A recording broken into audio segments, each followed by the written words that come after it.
Hello everyone and welcome to today's stream, part 2 of how to optimize your micro budget production. Thank you to everyone who joined us yesterday. It was great to see that many people chatting away, asking questions, and we had a lot of follow-up messages as well. So thank you to everyone who took part. Part 2 focuses on a slightly different area, and we've got a few more points that we're going to cover in today's chat. But if you do join us at any point throughout this stream, feel free to ask any questions and we will do our best to get those answered. Yeah. Should we do a little recap of where we started yesterday? So we asked the question of, what is a micro budget film? So for the purpose of this stream, we're looking at films that are £50,000 and below. That was the budget that created this film. So that's focusing more towards feature films. But if you're sitting there watching this and you're thinking, I have a short film that I have a micro budget, you can still use the elements that we're talking about today to help get that film made as well. Great. All right. Cool. Let's recap as well some of the films that we looked at. So these are a handful of micro budget features that we feel are really good examples to look up to, especially if you're sitting there thinking, I haven't engaged with that many micro budget films, or I certainly haven't seen any that to me constitute a successful one. Or as we mentioned yesterday, thinking this film is micro budget when it was made for $1 million. Yeah, that too. I've definitely made that mistake plenty of times. But these are some ones to definitely add to your list. A lot of them are available on the typical streaming platforms or even YouTube, a few of them. Do you go and check the following out? So the first one that we're mentioning here is Slacker, and this was directed by Richard Linklater, who we all know for various other films. So this was one of his first films that shot him into the Hollywood scene. We then have Primer, and this was directed by Shane Carruth back in 2004. Old Joy by Kelly Reinchard, I think her name is, and also Tiny Furniture by Lena Dunham. And then we also have The Puffy Chair by the Duplass brothers, so Mark J. Duplass, and also Christopher Nolan's film The Following, which was made back in 1998. We did go into further details of these films yesterday, so do check out part 1 to find out more about those productions and their budgets that they used and what they made at the box office. And what they had in common as well, because there are definitely common threads between all of those films, which could be why they were able to turn such a small budget into something quite special. Nice. And speaking of special, good point, good roll in. So we're going to firstly talk about USPs, and USPs. So each of the films we just mentioned had a unique selling point, and it was something new to the audience, something that they hadn't necessarily seen, or just an original take on a familiar story. Yeah, I guess the important thing to say is identifying your USP, which is not always easy. No, absolutely not. Especially as people who run film festivals, we see so much content. And I think that really highlights to me, it certainly did when I started working at Liftoff, just how difficult it is to actually be original. But I guess the thing is, of course, we're not necessarily just talking an original story. I mean, stories are just sort of told again and again and again. In different ways, but I guess it's more also like, why you? I think maybe that's a nicer way of looking at it. Like, why are you the right person to tell this story? And something Nat said yesterday that I thought was really nice was, what is the story that keeps you up at night and that you're really passionate to tell?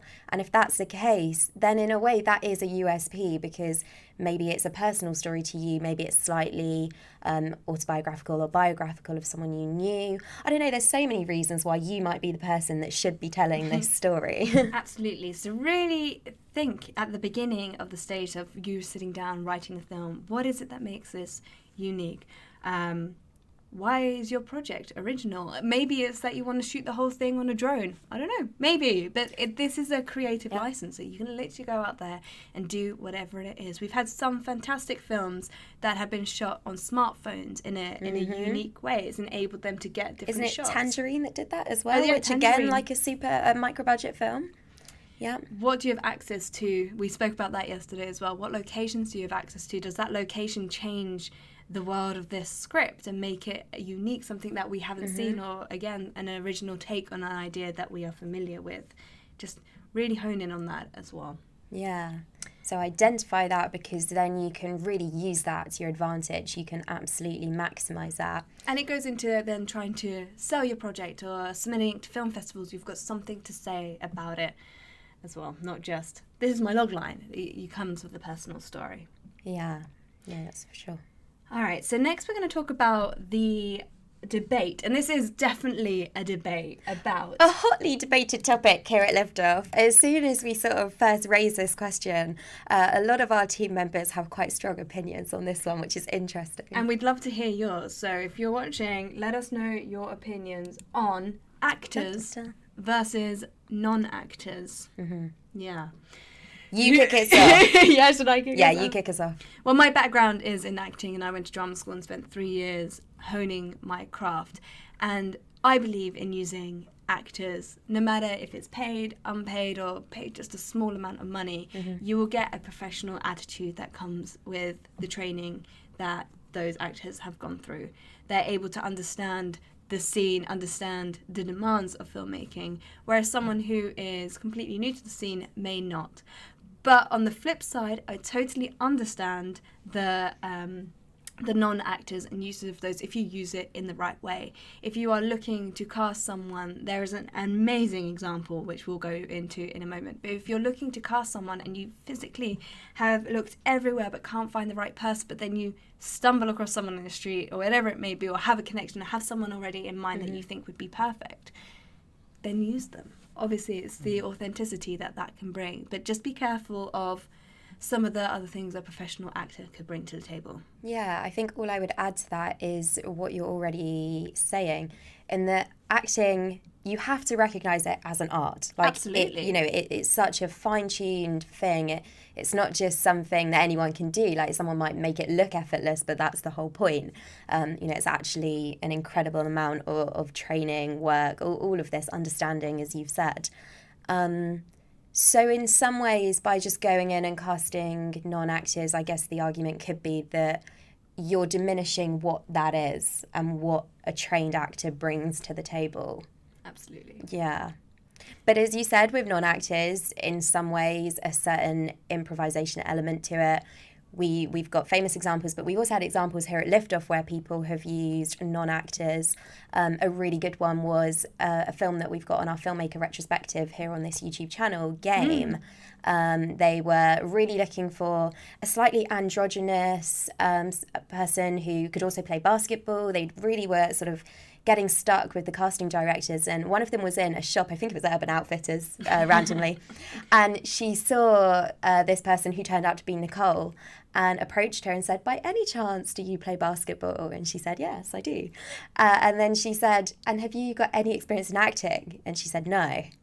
And she does end up with a phenomenal performance, doesn't she? Well, she was nominated at our season awards for Best Actor. So it goes back to that argument at the beginning. I was saying that you have non-actors, you have professional actors, but if you can't find who you're looking for, there are other avenues to explore, and both work just as well. But just beware that you may have to work a little bit harder with a non-actor to get that performance. And maybe you have to work in a completely different way.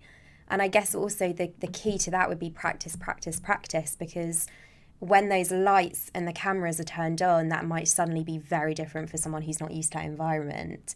So you're probably going to have to do many more takes and rehearsing, aren't you? Which, with micro budget, you might not have the time for. So all these different things to weigh up. So, yes, the next point we have is about paying cast and crew. And I mean, at a low budget, it goes back to finding someone who's passionate to work on your project, especially if you are unable to cover pay, but you can help with expenses. Then make sure that the person is there and they're there for the right reasons as well, that they're in on it, they're passionate, they want to get to see this project get made. But even if you have just the tiniest budget that you can offer an actor, it goes a long way. And that's the same with cast. So we're going to get into planning and budgeting a little bit later on in the stream, but it's just something to be aware of, even if you can just offer something in return. Yeah, something. Or a really nice way that some people have phrased it is like what you can offer maybe like slightly further down the line. So it might be something like being able to turn around and say, on my previous production, I ended up hiring my, I don't know, AD for the person who before that was a production assistant on the job. So maybe you can sort of say, you know, something like further down the line, like we'll all help each other out again.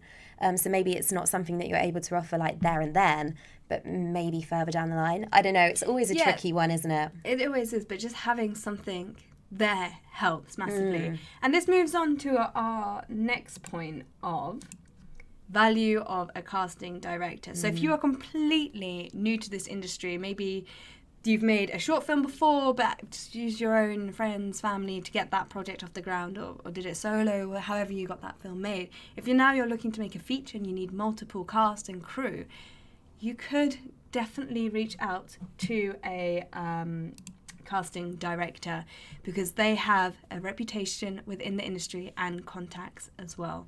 So perhaps, as Clevis was saying then, instead of paying them on the spot, you could look at deferred payments as well, and having someone who is a casting director who has that reputation can then offer that as security in getting someone that you may be interested in as an actor in your performance, in your production. Yeah, it's such an interesting argument that someone put forward to us not that long ago. And they were saying, you know, if you've got $7,000 for your entire budget for your feature, would you consider spending half of that on a casting director?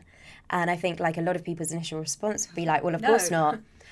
But when you think about the avenues that can open, it could be seriously worth considering, even though it might seem completely contradictory. It could end up paying dividends. So yeah, definitely something to do. Like find one that's worth their weight in gold though. You know, obviously if you're going to pay that money, make sure that they do have the contacts, make sure that they are going to be able to come through for you.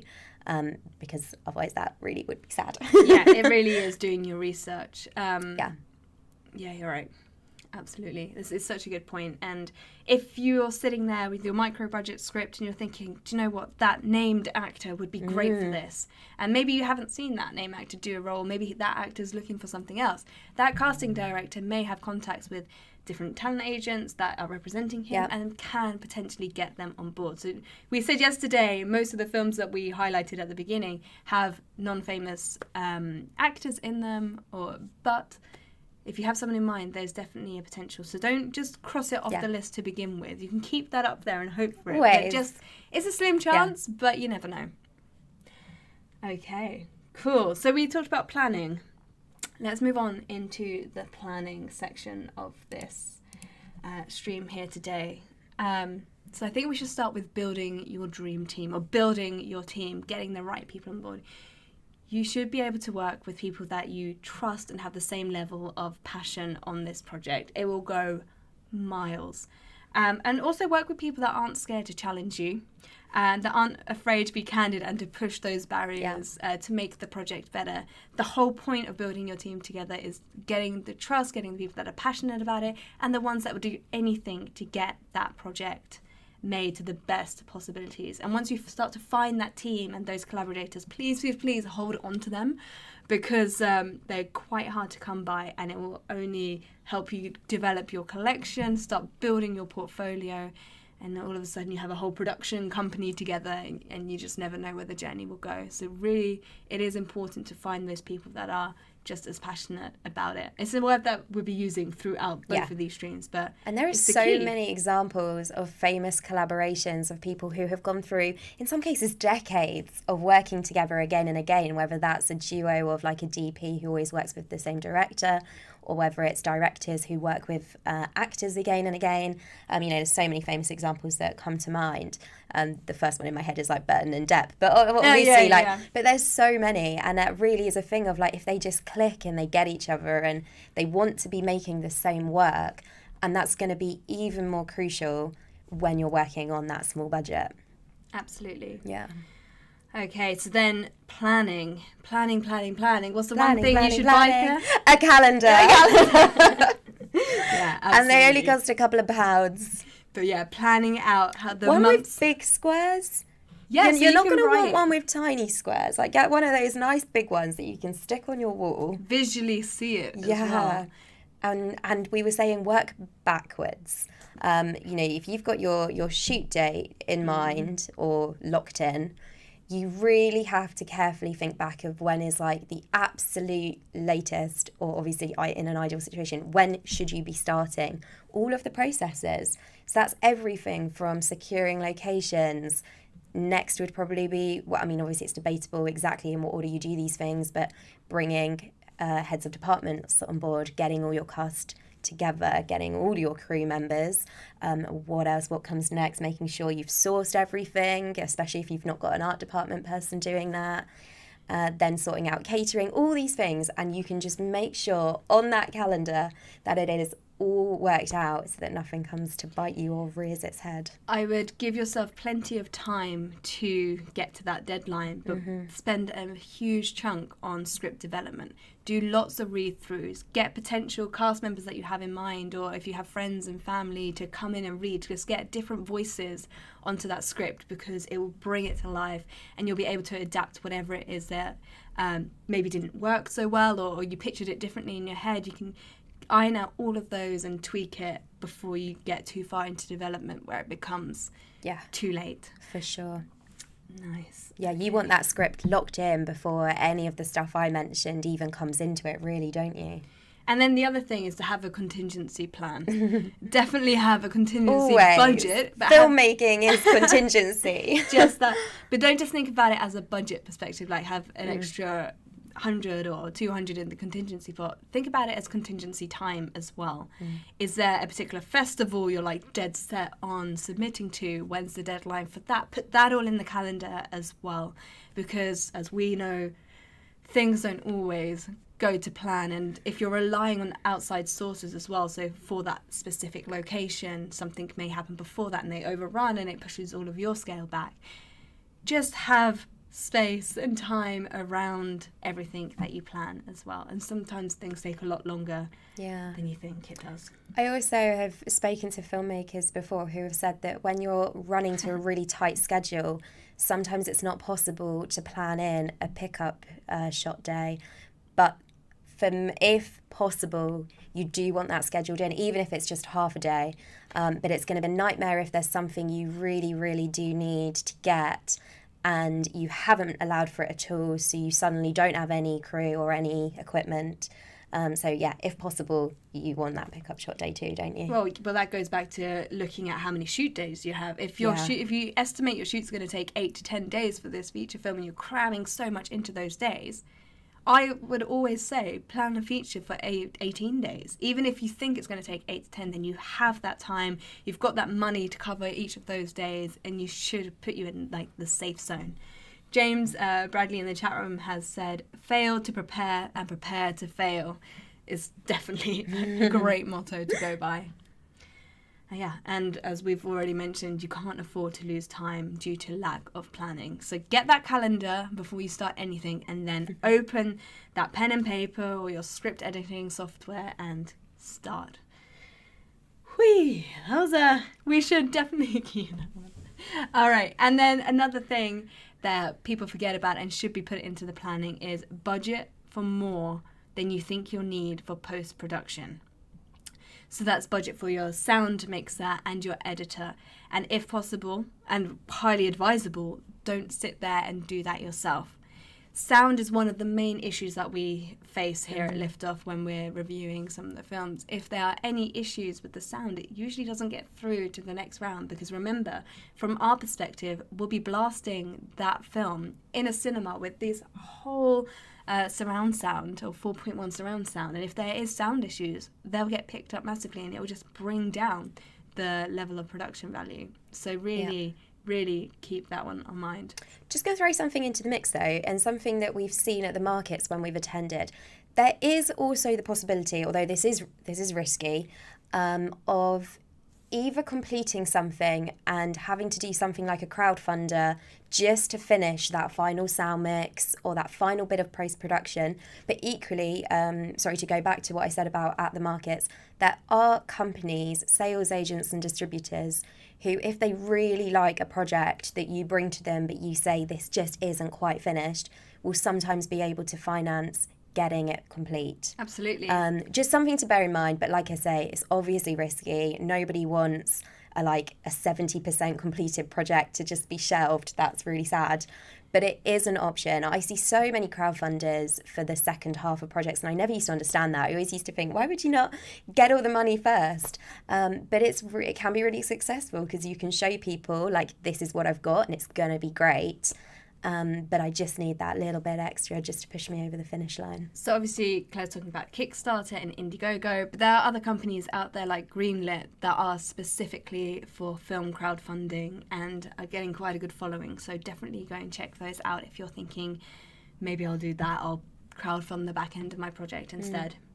Certainly one, I guess, to think about if you run out of money, God forbid. Just something to keep in the back of your mind.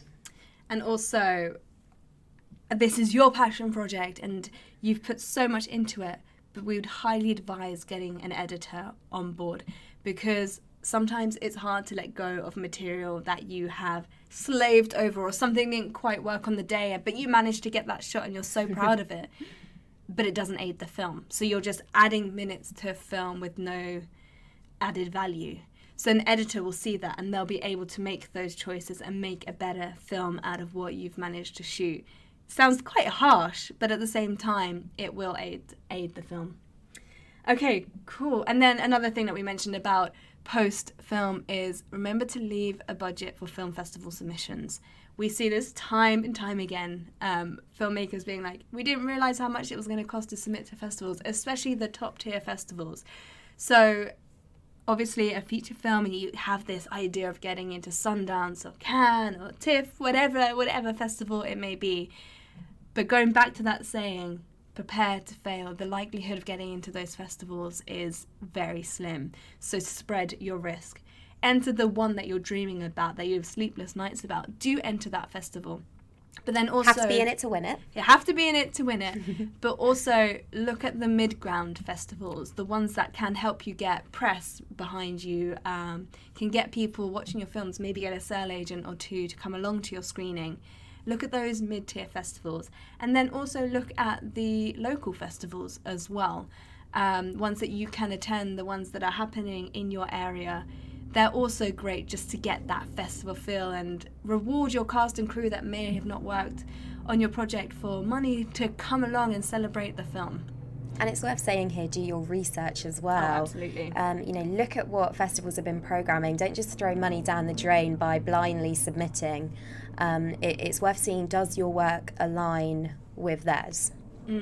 Absolutely. So you can reach out to festivals, is that what you just said? And look at their programs. Look at their programs and email them directly. That's what are you looking for this year?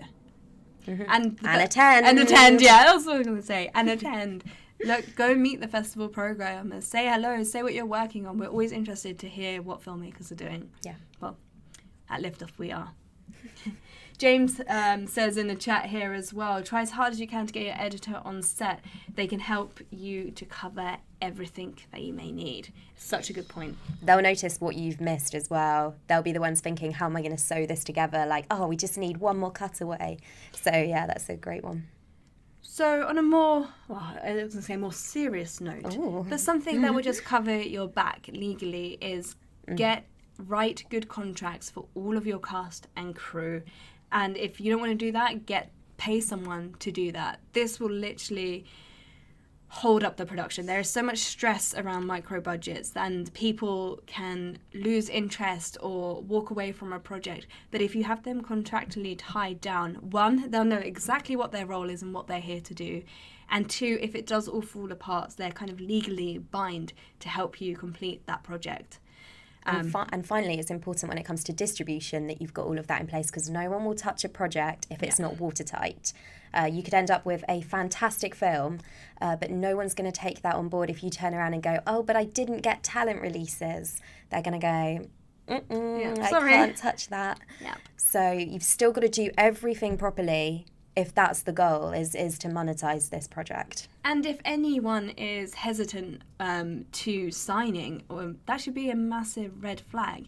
And if you can't get anyone to sign your documents or your legal forms, then maybe you're not at a stage where the project is ready to be made. So go back to the drawing board and kind of rebuild your team. And it goes back to the first point that we said, or one of the first points that we were saying about getting your dream team together and the people that you can trust that have the same passion for your project. Yeah. Ooh, that was a lot on planning, but it comes down to getting that calendar and working it all out. For sure. All right, so we're moving on to the final point, which is just do it, which we were saying a lot yesterday. Just do it. Find yourself an accountability partner who will hold a gun to your head and make you get this project done. We heard of a really interesting story, actually. Someone gave £1,000 to a friend and said, I don't get that back unless I make this film. And obviously, then he's holding him accountable and he has that money. And if you did that to me, I would definitely start looking at booking a holiday. So, I'm joking. But it just puts that extra pressure on getting a project done. And I mean, you can put a time frame on it and hold a gun to your head that way, or you can just be like, this project will take time, but by the end of it, you reward yourself by getting that money back. Yeah, ultimately, do not let lack of funds hold you back if at all possible. We see so many films sent to us here at Liftoff that are done on really minute budgets that are phenomenal because they're different, they're original, they're smart storytelling, the performances are strong, all of these things that don't require a huge amount of money. And equally, I would say, we get films on the higher end of budgets that are boring. Like, we've seen that story a million times in the exact same way, and we're not going to program it. But it doesn't always come down to money. There is an explosion in it. So that adds all the money. Exactly. That's where the money's gone. In that case, it's got to be screened. Yeah, exactly. We care about stories. Humans care about stories. Yeah. We want to hear what you're passionate about and what is unique to you, going back to the USP. Yeah. Great. So just do it. So just do it. Now we're trying to sound like Shia LaBeouf. I was going to say like motivational speakers. Oh, like Nike. Yeah. Isn't that their logo, their slogan? So then to summarize, write something that you care about. Give yourself a deadline and tirelessly work towards it. Think about what's unique, what your USP is, and what's going to make people interested in your project. Building your dream team and over-planning. Just over-plan everything. Leave space for contingency and leave space for things to go wrong so you have time to correct them. And finally, just do it. And then actually I was going to add one final thing. Here at Liftoff, we are always here as well for help. Like, don't hesitate to reach out to people. On our network hub, we love hearing from you. So if you're sitting watching this thinking, well, there's certain elements of that I understand, but there's a few obstacles that I see in my way, just reach out to us, post it on the hub. You'll be amazed at how many people will respond, giving you enthusiasm and encouragement and just advice. Exactly. It's what the Liftoff Network is all about. So, yeah, we want to hear from you. And if you are looking for anyone to help with your productions, it's another great place to look. You can easily find members in your area and you can direct message them. And we also post about the programs that are taking place. And if you watch any of those films and connect, reach out. Our network is super friendly, as Claire just mentioned. Yeah. So it's a great place to find creative, like-minded people. It absolutely is. All right. Well, that's everything. If you do have any questions after stream, please do put it in the comment section and we will do our best to keep an eye on that. Thank you to everyone who joined us over the last 2 days. And yeah, we can't wait to see your micro budget productions. Amazing. Thank you.